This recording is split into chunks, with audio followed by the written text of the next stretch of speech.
Buonasera. Buonasera. Benvenuti a New York University, Casa Italiana, Zerilli-Marimò. Welcome, everybody. It's a great pleasure to celebrate the life, the work, the art of Dino Buzzati with the help of our friends of Kairos Italy Theatre. As you know, Dino Buzzati is one of the most fascinating intellectual personalities of the Italian 20th century. And of all the people I met recently when they heard that we were doing these homage to Dino Buzzati, each of us has its favorite Buzzati.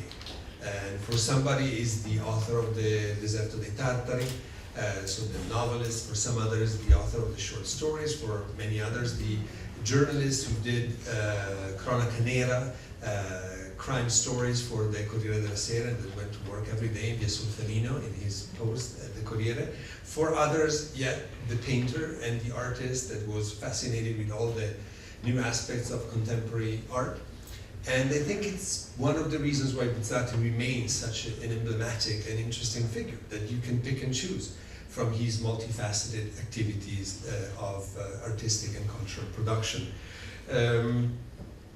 Another reason for me to rejoice for this evening is that it's the first time that we have the pleasure of having Kairos Italy Theatre here at the Casa, and some of you are probably thinking, what are you talking about? They're always here, almost more than you are. And it's the first time they're here at the Casa after we decided to make them, with the unanimous decision of our advisory board, our theater company residence. As you know, from last year we have both a theater company residence, that is KIT, directed by Laura Caparrotti, and an opera company residence, that is Underworld Productions, that is directed by Gina Crusco. What does that mean, to have these companies in residence? It basically means that we offer hospitality, our space, our warm welcome, and very little more to these two companies, but in exchange for that we get the possibility to have performances, shows that are conceived specifically for us and that somehow respond to our needs, to our cultural demands, to our interests. So it's a great opportunity to have this chance to greet back Kit and to congratulate Laura for what she does and she has done for Italian theater in these years. It's somehow difficult for me to do this formally because Laura is also one of my closest friends, for full disclosure.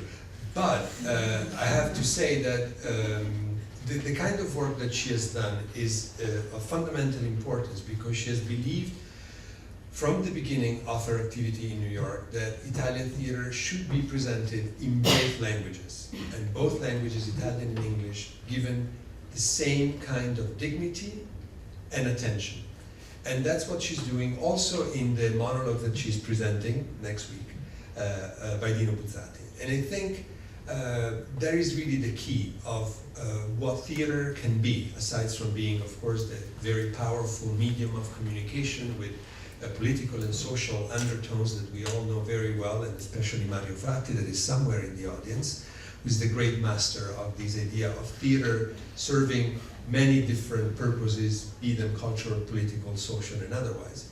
But also it becomes a very powerful tool in the understanding and reciprocal understanding of different cultures, American culture, Italian culture.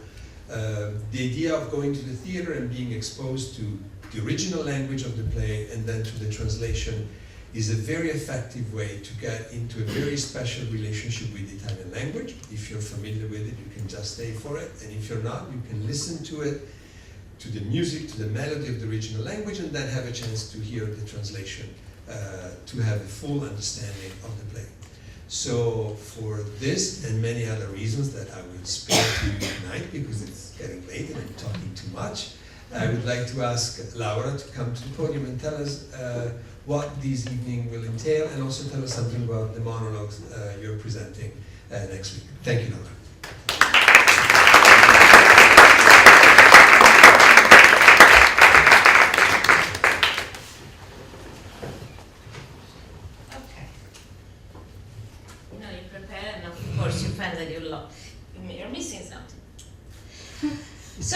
this presentation, I don't know what else to do and to say. Thank you. Was my intention today to, first of all, thank Stefano and La Baronessa Zerilli-Marimò for believing in us and give us this residency, which is very important, because as Stefano said, and I wasn't planning to say that, but you know, it's his fault. Basically, doing Italian theater, doing foreign theater in New York is not easy. If you do foreign theater in Italy, everyone is like, wow, because you know we love foreign languages, foreign people. Here is difficult because it seems that it's mostly for Italians, which is not. And one of the reasons later on, during this very strange evening, you'll see a video that was made by two very young filmmakers, and they both live in Bushwick, and they had never heard of Buzzati. I swear, never heard of Buzzati. And I gave them the monologues. They wanted to offer us this video. I gave them the monologues in the translation that we have by our wonderful translator, Natasha Lavdera, over here. And they read it, and they made the most beautiful trailer. I may be partial, but you'll see. And it's very Buzzati-like. And so that was the best example for me that something that is Italian could translate. And we have another translator here tonight with us, Marina Harss, who translated the poem strip, Poema Fumetti, that we are going to see later, to hear and see later. Translation and doing theater in both languages is something that is enjoyable, even if you're not Italian, even if you're not understand Italian, because there are many treasures in all the cultures. That is so amazing too, and it's beautiful to share it and to find that we have a common thread somehow in this world. Now, let's go back to Buzzati, otherwise we start a little bit further. Before we start the entire evening, one of the reasons we decided to celebrate this author that usually we study in school. So you go to junior high school and you have to read the Tartar Steppe, Deserto dei Tartari. You may like it or not, but you have to read it. Is in the, you know, the Buzzati is in the school books, and you have to study it. So it's one of these authors that you really don't discover until late, when you're not in school anymore, and you're not forced anymore to read something, and you start really to enjoy Dino Buzzati. And Dino Buzzati was, as Stefano said, a Renaissance man. He was a writer, librettos writer. He wrote operas together with Chailly and other composers. His plays were directed by Giorgio Strehler, by Albert Camus. He was a crime news reporter, he was a music critic, he was a set designer, a costume designer, a comic illustrator, as you'll see later. He loved the mountains. He was born in Belluno, which is Far East, and he knew how to play the violin and the piano. So he was really a Renaissance man. And he wrote 4 beautiful monologues for women. So before we start, I want to just do this promotion time, which is really to tell you about the show where we're doing to complete the celebration that we're starting tonight. And the show is called No Escape, because Buzzati is somehow considered our Kafka, even though Kafka was like darker, but you know, Buzzati was Italian, so he had also the ironic and the irony, the little smile that Italians always have. And he wrote these 4 monologues about 4 women trapped in their lives. And of course, we are presenting the 4 monologues, and you have the postcards with you. So you can turn the postcards and see that there is a calendar with many names and many titles and many, many times.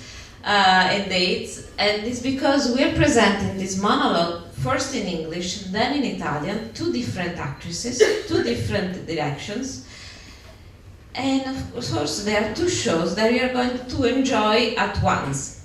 So let me introduce you, so you'll come and see them on stage. We'll start with the switchboard operator and la telefonista, which is Giorgio Carlin and Ilaria Madasi. Stand up.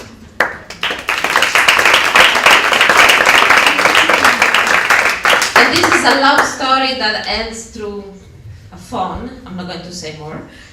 Then we go to the clock, l'orologio, which is going to be actually, they're going to be both on stage at the same time, and again, I'm not giving you more details. That is Lucia Grillo, Amy Fenton's Queen.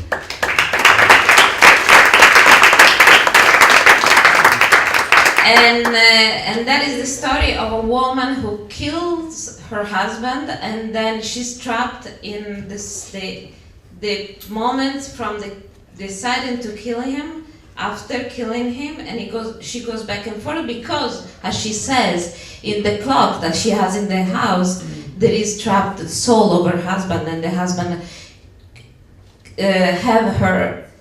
basically the husband is controlling her, and she has to repeat these days back and forth. You'll see. It's better if you see it. Then the third one is Alona Home, Sola in Casa. We have only the Italian, wonderful Italian actress Lidia Biondi that just arrived.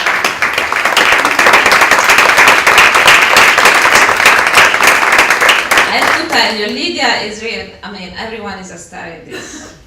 Lidia is like, she was in many films. One was just in TV, Eat, Pray, Love. And she was playing the mom, the real Italian mom. And she was in many films, and she's a wonderful actress. And we are very lucky to have her with us. And the other one, it was very fine that she couldn't be here tonight. And last but not least, there are two maybe familiar names that they're doing striptease and spogliarello. We had to do it once in a lifetime, so it's Marta Mondelli and myself.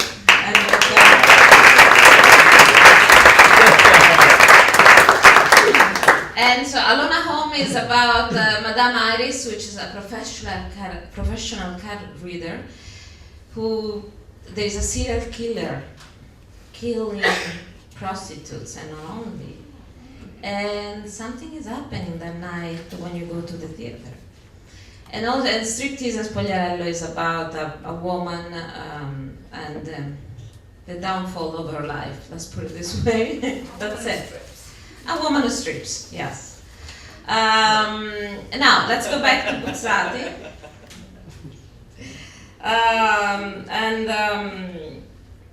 So, Buzzati. As I told you, Buzzati was born in Belluno, which is in the Far East, in 1906, many years ago.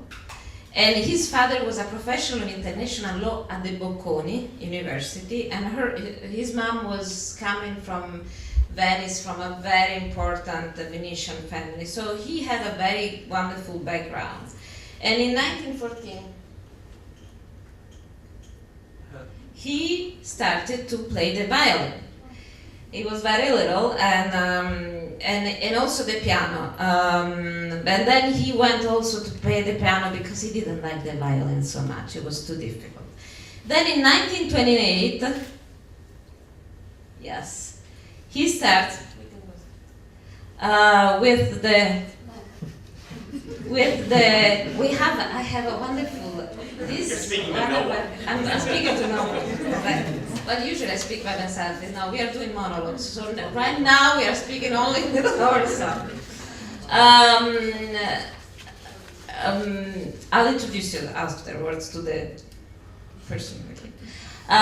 This is a photo of Buzzati in the police station, and I found that it's very important to point out this work he did for 30 years. Even when he became very, very famous, he was an award-winning writer, and he won like the Premio Strega, which was the most important award for writers in Italy. He kept doing crime news, and all his novels, this is what I find, and maybe the expert, they can say yes or no, that they all have this idea of there is something that is criminal, there is something that you don't know, it's something that is based on his years on a police station. Even the Tartar Steppe, this big place in the middle of the desert, it reminds of an empty room of a police station where you wait and you wait and you wait. At least in Italy, you wait, you wait, you wait. So, and Buzzati was a wonderful writer. Now, just to give you an idea of the way he wrote, this is for the Italian speaking audience, because we do things bilingual, so we are on a... I don't know if you remember, there was a Superga, the tragedy of Superga. Do you remember? Some of you remember? Yes? Yes. Basically, in the tragedy of Superga is when there was a crash, plane crash, and there was the entire team of Torino, the Turin. That was basically, they were also the national team, they all died in that crash. And this is the way, I'm sorry for the not speaking, the English speaking, but just hear how beautiful is the Italian that he uses in this article that he wrote for the newspaper. The most important newspaper in Italy, but it's still for a newspaper. Lo spaventoso disastro è successo alle 17:05. Superga era avvolta da una fitta nebbia. A 30 metri non si vedeva niente. Non c'erano turisti, pellegrini, non una coppia di sposi in viaggio di nozze. Nella sua stanza al primo piano della basilica, il cappellano del tempio, professor Don Tancredi Ricca, stava leggendo. La pioggia, una impetuosa pioggia, quasi da temporale, scintillava scrosciando contro i vetri. Dal silenzio, un silenzio che nella bianca caligine sembrava quello di un rifugio di montagna, usciva a poco un rombo. Un aeroplano, pensò Don Ricca, ma ne passano tanti di aeroplani. Superga è un traguardo per gli avatori in arrivo. Prima di scendere al campo d'aeronautica d'Italia, i piloti usano fare a picco sopra la basilica un ultimo giro. Niente di strano dunque. So this is again an article in a newspaper, and something that, of course, I chose the pieces that I liked. This is basically, they had this, it was a plane crash, so no one survived, but also the body were completely burned. And this, think like the most famous basketball team dying in a plane crash. They're famous, they're young, they're beautiful. And so basically there were all the wives, fiancés, girlfriend waiting to enter and see them. But of course inside there was nothing to see. So the police was trying to keep them outside, not to shock them. And this is what Buzzati says, and it's beautiful about these women. Fuori, sulla via, con ostinazione, alcune donne aspettano. Sono mute, hanno gli occhi arrossati e gonfi. Ogni tanto un ansito affannoso sale su dal petto e per brevi istanti le teste si scuotono nei singhiozzi. Poi, dominandosi, si irrigidiscono di nuovo. Ricominciano a fissare con sguardi duri gli agenti di polizia che sbarrano l'ingresso. And the last thing I want to read to you is one of the things we were discovering while doing the monologues is how he really trying to analyze what is happening to people when something big happened. For instance, there was Rina Fort, which I don't remember this homicide, but basically she was the lover of a man with a family, and she killed the entire family. And she got caught afterwards. And this is what Buzzati wrote a series of articles on this, scandal. And this is what he says about, what about if happens to me? Am I able to kill if I have a moment of rage? And this is what he says. Quando ci si trova sull'orlo di un abisso, non si finirebbe mai di guardare in giù, nel fondo. Dentro a noi una oscura voce chiede: e se io precipitassi? Un po' lo stesso avviene dinanzi a delitti come questi. E a me, ci si domanda, non potrebbe succedere anche a me di perdere la testa? Potrei escluderlo in via assoluta? E infiniti dubbi si rimestano. No, non guardiamo troppo a lungo nell'abisso.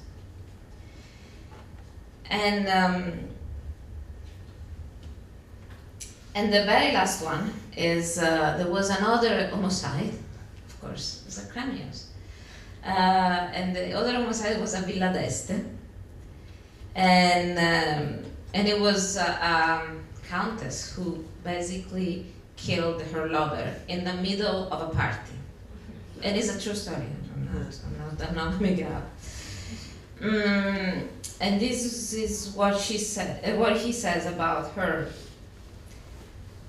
Il giudice istruttore Jasevoli, che in questi giorni deciderà se rinviare a giudizio Pia Ballentani oppure proscioglierla per infermità di mente, ha il suo ufficio nel palazzo del tribunale, ultimo piano. È un palazzo solenne, un poco torvo, da signorotti antichi, come quello dei promessi sposi. Tra queste mura non c'è ricordo di amori o di festini, piuttosto vengono in mente congiure, conciliaboli segreti, supplizi. Dinanzi c'è una piazzetta solitaria. Il quartiere è tranquillo. Pomeriggio. Arriva un lungo suono di campane. So he was quoting the Promessi Sposi. He was really giving a very visual idea of what this tribunal is. I don't know if there are other writers like him right now writing crime news in this way, but I found that he was already a writer. In 1934 he wrote Il segreto del Bosco Vecchio, that became a film. And then he wrote a series of short stories that I loved when I was a kid. Really, I loved it. And one is The Seven Floors, and it's basically a person who enters to go check for something, for a stupid thing, and then the more he goes up in the floors, they send him, now go to the first, the second, the more he goes up, the more he gets sick. And then it's easy to understand what happens. Then in 1940 we have the Tartar Steppe, Deserto di Tartari, that you'll see later on as a movie. And then I'm going to skip because we'll go back for that. In 1969, next, we have nothing. We have Il Poema Fumetti, street poem. Il Poema, we choose to do the reading of the Poema Fumetti, of street poem, because you can see the way he writes and the way he draws. It's like the illustration are by him. So it's very interesting. See the reading by Tom O'Keefe, but it's a very interesting combination. So what we'll do first, I'm going to ask Marina Harss, who translated the English version into English, this poem, to tell us something about the Poema Fumetti, and then we'll have our wonderful actor to come and read in English what you'll see in Italian. Marina Harss.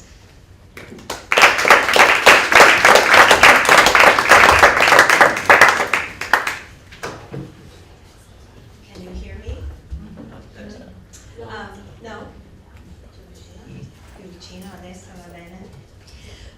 So I'm not an expert on Dino Buzzati, and in fact, when I got the call from New York Review of Books about Poema Fumetti, I had heard of him, but I had heard of Deserto dei Tartari, but I'd never read it, so I have subsequently read it. So I have to say that what I was most intrigued by was this idea of the remaking or the retelling of the Orpheus myth, which is something that has such resonance and has been adapted in so many ways over time. I mean, of course, there are the operas, which are deeply moving. For me, the thing that the book immediately reminded me of was a film by a French director, Camus, called Orfeu Negro, made in 1959, which set the Orpheus legend in the favelas of Rio de Janeiro. So there was this idea that the Orpheus legend could be pretty much whatever you wanted to make of it, and that it could be set in a particular time that was close to our time, and that had something very deeply connected with pop culture. And so that combined with the drawings was something that was very compelling about the book. Of course, the drawings are also by Dino Buzzati. Now, I don't know how many of you actually know the book, but it's basically a retelling of the Orpheus myth set in mid-century Milan, heavily influenced by American pop culture, in which the Orpheus character is called Orfi, and he's basically a crooner. And the entrance to the underworld is actually a little door in a wall in the house across the street from Orpheus' house. So it's this idea of the passageway to the underworld being very much set in our world. And there's actually a little map, I don't know if that's one of the things you're going to show. That's actually a real city map of a certain neighborhood in Milan in which his house and the little doorway is indicated. So it's a very ingenious idea. So the drawings, as you'll see, they're really interesting. They have a lot of influences from surrealism, pop art. They're also very of their time. I mean, they're very 1960s. They're sort of psychedelic, and they're also very erotic. In fact, as I picked up the book the other day to look at it again, I mean, I hadn't looked at it in a while, and I took it on the bus with me, on the crosstown bus, and I was sort of flipping through it, and I suddenly remembered how they're practically pornographic, and people were sort of looking at me as I discreetly closed the book and decided to do that later. But so they're very erotic in a very kind of stylized, somewhat disturbing. I mean, they definitely objectify women, and that's something that I struggled with as I translated it. I mean, it's very much part of the way he sees this story. And I later also read another book of his called Un Amore, I think it's called, from 1959. And I have to admit, I didn't really enjoy that one because there is definitely a sort of objectifying approach to this figure of the woman, this sort of cipher, this sort of receptacle of every feminine vice is put into this one character. But it's also very much of its time. I mean, you see it in Moravia as well. It's not a Buzzati specialty or anything. So what's interesting about this book, as the more I got into it, is that this idea of Orpheus as a crooner, as a sort of Jacques Brel of the underworld. And the underworld actually is sort of like an abandoned dance hall. And there's something deeply melancholy about this setting. It's very modern. It's a place where one should be having a good time, but it's abandoned and empty. And also this idea of death being equated as the absence of lust, which is basically what in the end, it comes down to lust, desire. The absence of desire is death. So for me as a translator, the thing that was the most difficult was maintaining the tone of the poem, which in fact is two tones. There's this sort of enigmatic storytelling voice, and then there's the melodious, ode-like voice of Orpheus himself. They're both poetic, but they're sort of slightly different tonalities of poetry, and the odes are obviously more elegiac. There's no meter or rhyme, but the odes have to give you the sense of being like a song. And I used to sort of chant the words to myself as I went through various drafts to see if they had some sense of being like a song. There was also the logistical challenge, obviously, of fitting the words into the frames. A translation is always, to a certain extent, an augmentation of the text, because you're sort of explaining. You're always put into this position of explaining. But obviously, with this format of having words in bubbles, you don't have space to explain. So there was a lot of paring away. I have to admit, I was never fully satisfied with the results. Even as I was reading it the other day, I found things I would change today. But I felt that even so, there was some sense of this elegiac voice that Buzzati was he himself was very capable of creating. And then the final thing that was interesting was actually the title, which ended up being Poem Strip, which was not actually my title. In Italian, it's Poema Fumetti. I had thought that the title that I preferred was a graphic poem, because it's, we know about graphic novels. This is a graphic poem. And I also like the idea of it being graphic. But somehow Poem Strip had more snap to it, so that's what the editor went with. So that was pretty much my experience. Thank you.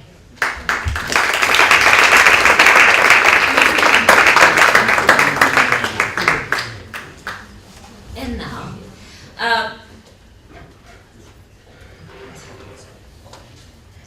the presence here is actually, you cannot see her now, you'll see her later, is our kid intern, Lisa Nava, who is an expert of Buzzati. So we were talking the other day about this, when you will see some, we didn't put all the very erotic, images tonight, but only some, and then there is you performing. We have a very, very comic actor here tonight, so no, we didn't put all the erotic, but we were talking about how he was, doing these images with these ropes, the women always tied with ropes and open legs. There is a lot of. Yeah, and actually Lisa was saying that no, but he did it. She did her dissertation on Buzzati, so I trust her completely.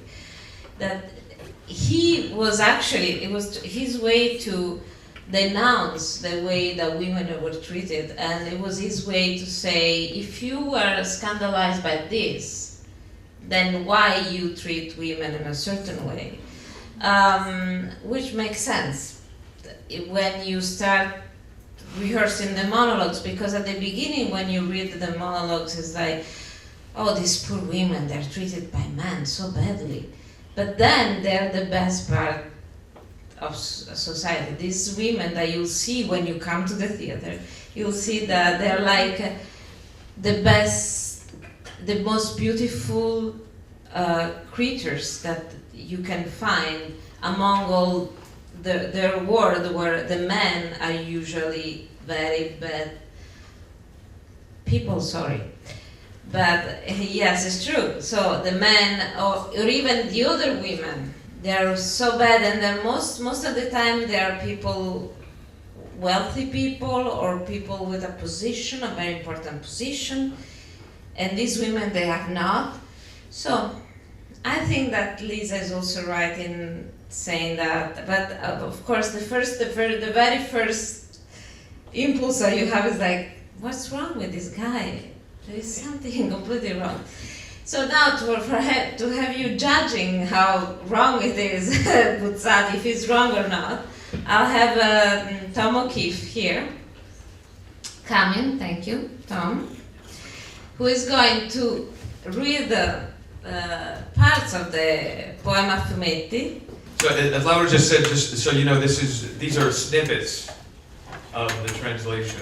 They're linked together, so there's a narrative that you can follow, but there's a couple of perhaps not disconnects, but it's not all there, all right? Or I'm just doing a bad job and you won't understand, but we'll get there. Ready?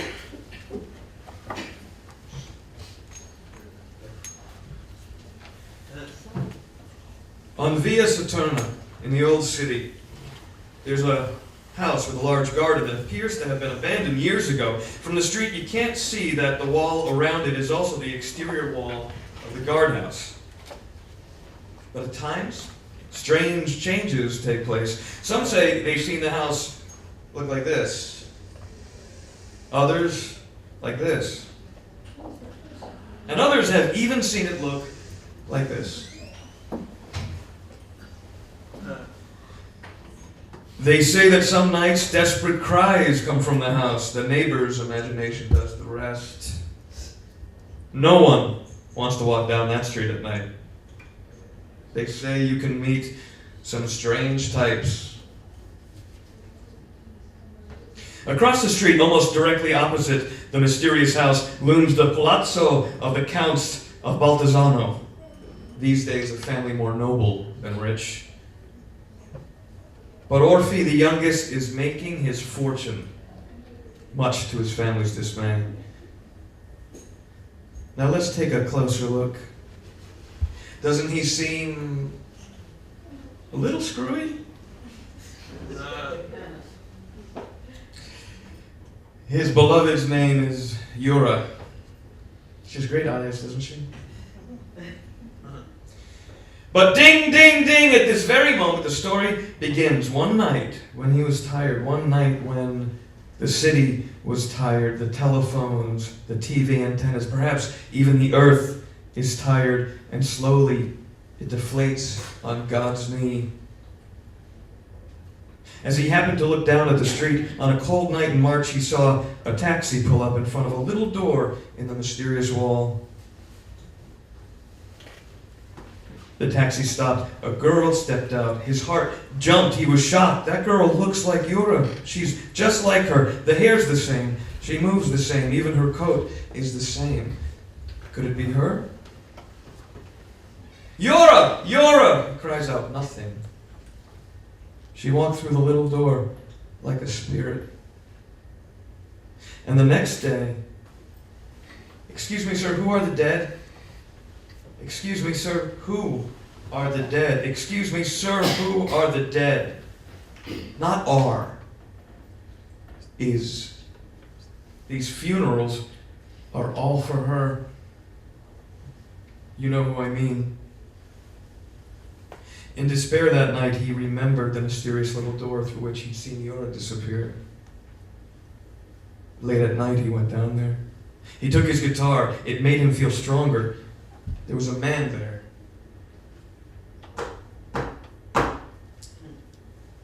"Can I enter?" "No, you are alive." "And who are you?" "He's gone." Then, carried by the wind of despair and the night, Orfi began to sing a song that starts. Strange, there was no garden. He was in a room. "Come on, pretty songbird, don't be afraid. What do you want?"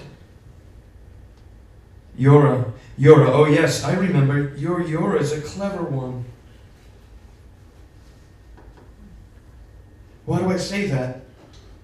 "You'll see, but think twice before you go down there." The descent. Descend, brave boy, Orphe, descend. Steps, stairs, the descent is easy, but what then? What about the way back up? Will you make it? Will we? And down at the bottom, do you know who's waiting? Are they expecting you? Is she? At the bottom of the stairs, at a door, and the same girl from before peers through a crack in the door. It wasn't much of a door, and yet she was there on the other side. Beyond it lay the mysterious land of the dead.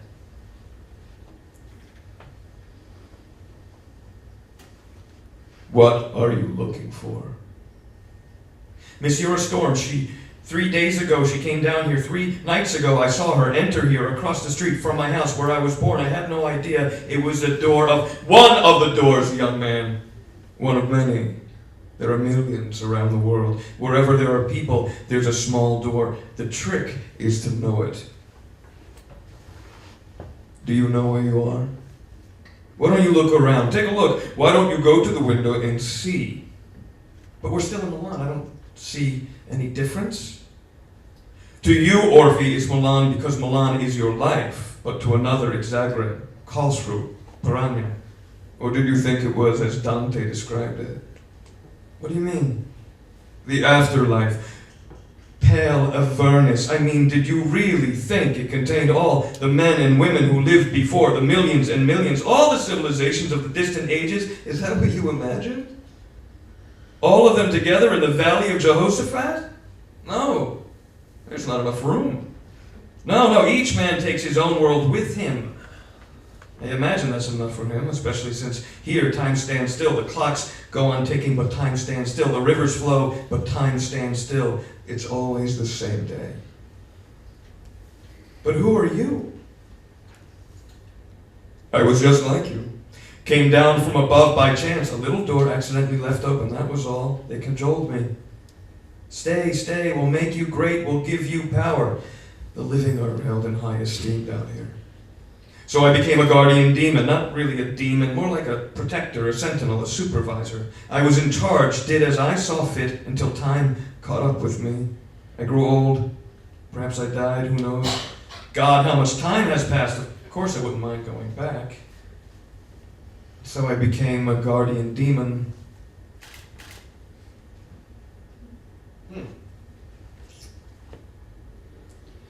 And love? Obviously no children are born here, and nature no longer needs its ancient marvelous wiles to ensure the propagation of the species. It no longer arouses in the darkest corner of human fantasy its marvelous temptations.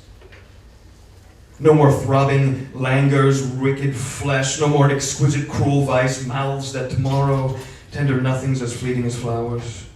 Instead, an incomparable dullness, sameness, predictability, boredom. Predictability, sameness, boredom.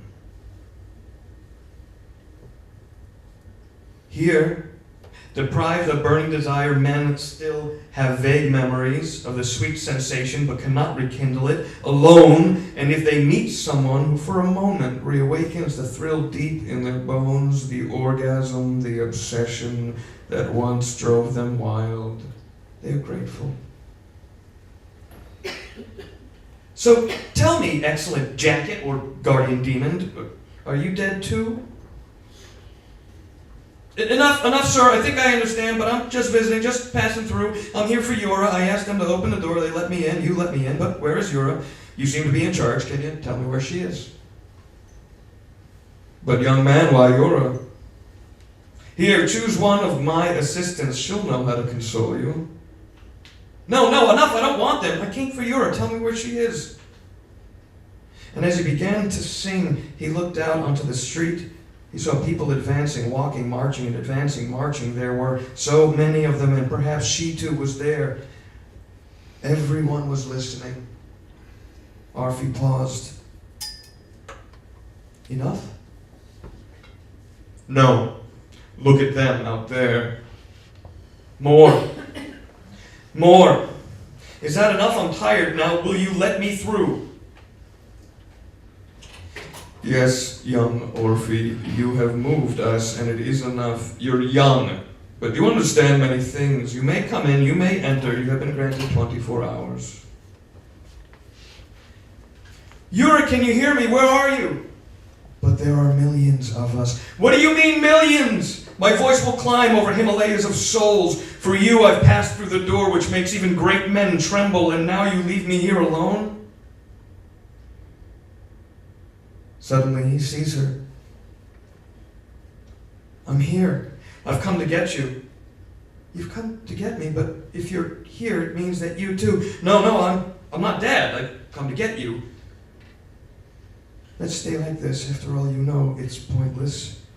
I'll take you with me. We'll go back to the Polypus Club. Tonight, I'll take you dancing. Come, my love, come. We must reach the door.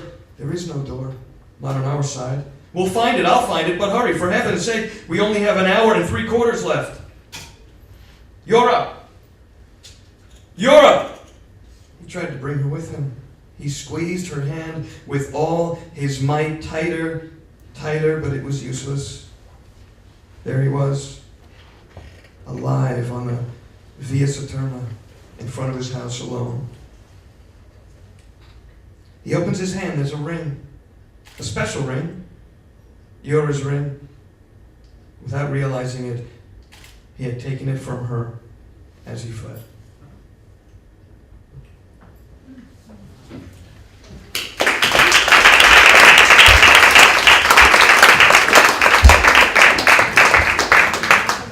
So, the very last part I want to talk to you, and then we go to the movie. First, we go to the trailer. Is his opera. We have our actresses there. They work too much. Bikers, Italy Theatre. So we have these are operas that are made on stage, and actually Lisa is a director of opera, and she staged some of the operas of Buzzati. Let's go on. This is Era Proibito.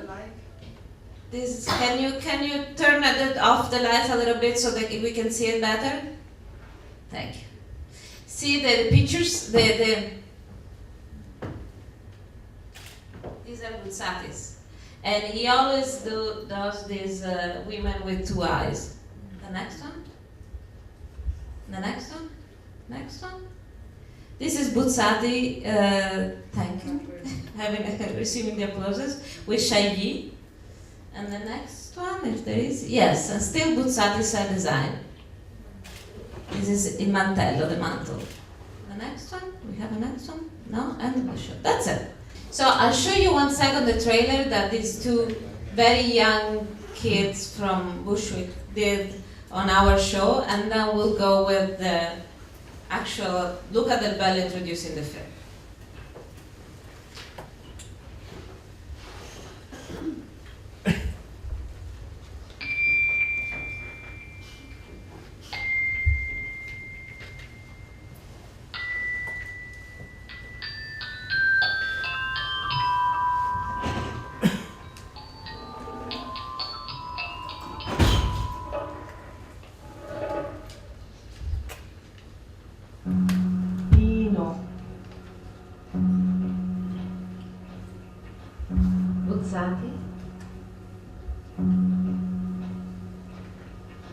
Dino Buzzati.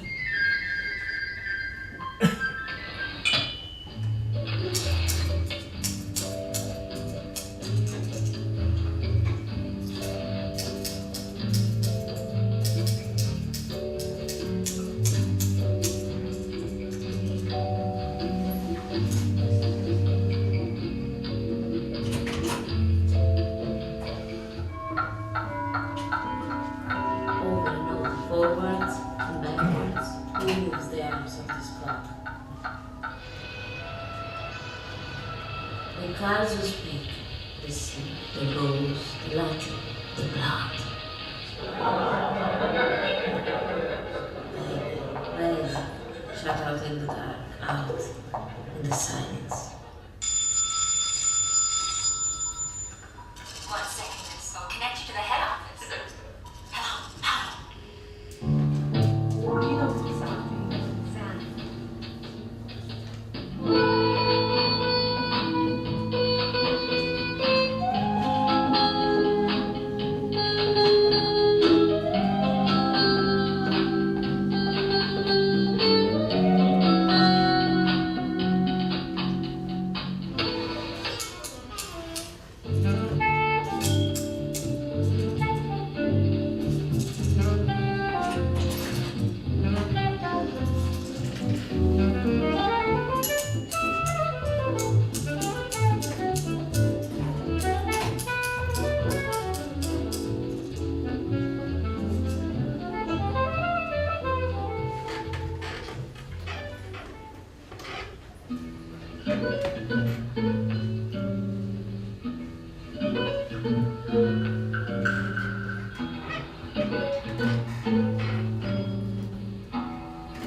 And thank you.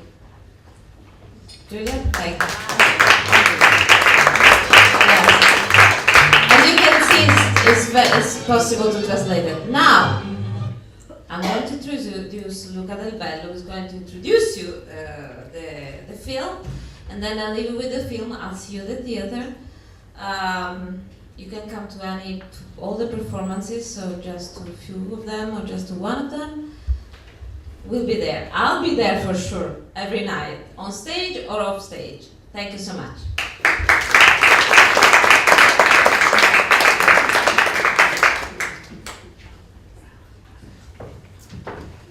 Thank you, Laura, and thank you, Stefano, for inviting me here at Casa Italiana for the 40th anniversary of Dino Buzzati's death. I'm a graduate assistant in research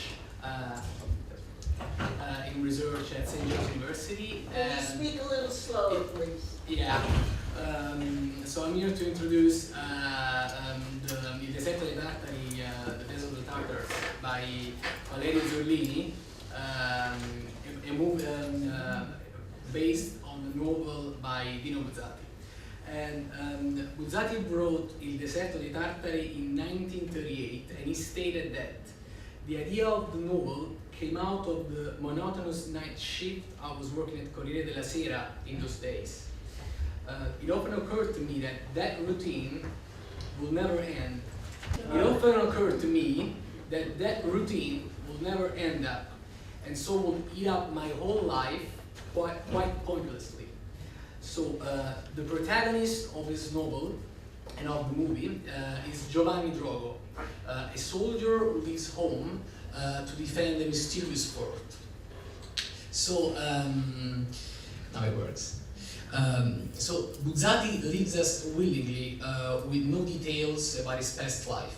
He doesn't give us any temporal indication or any geographical information. So he's suggesting that Giovanni is each human being. It's basically in every time and every place.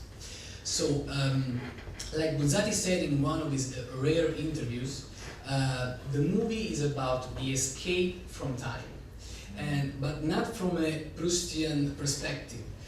He's not trying to capture the essence of time that has passed. He's rather analyzing human nature and the impossibility of grasping the moment, of living the present. The same impossibility that leads to the main theme of the novel, that is waiting. Waiting for something to happen. And in this is very similar to another great writer of his time, Samuel Beckett. Only he was waiting for Godot, and our hero is waiting for the Tartars to arrive. Or even better, he's hoping for something to happen.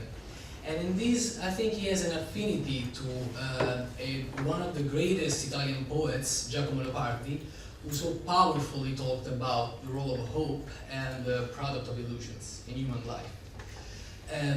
The cast used for the movie was arguably one of the best available at the time.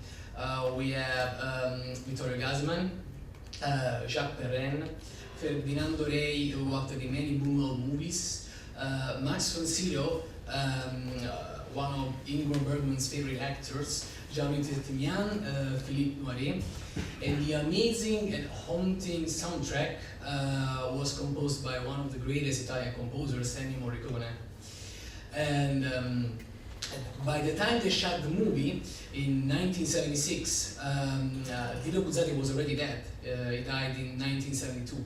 So Valerio Zurlini decided to pay him an homage by trying to recreate the same mysterious atmosphere present in the novel. And I think that the location of the movie played a huge role in that regard. It was a fortuitous and pleasant coincidence because Valerio Zurlini and Jacques Perrin visited a beautiful ancient fort in Iran called Argebam.